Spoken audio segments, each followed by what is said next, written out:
Hi, my name is Kurt. I purchased an Eversafe building for working on my motorcycles and my old muscle cars. The building is 16 by 40, 18 feet tall. The reason for the height is I have a lift and eventually I'm going to have a loft or man cave upstairs. I was very impressed with the quality of the building, the customization they did for the 18 feet tall, and also the professional of the purchase program and also the installation of it. I liked the idea that I could have the tall door for getting tall stuff in and out, and also a wide door for swing because of the way it's designed on my property.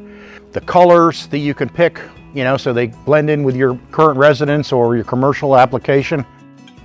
Another one of the high points about working with the folks from Eversafe is that I had a wooden building here that I built in the early 90s.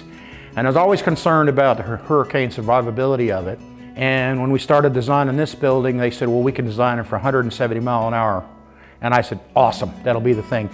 So we were able to use my slab from the wooden building, and that worked out very well because that was a very cost-saving solution also. So I'm planning on spending a lot of time out here playing with all my toys. As you can see, I got some pretty neat stuff here, and just looking forward to enjoying the hell out of this building. And again, if you need a steel building, get a hold of the folks at Eversafe.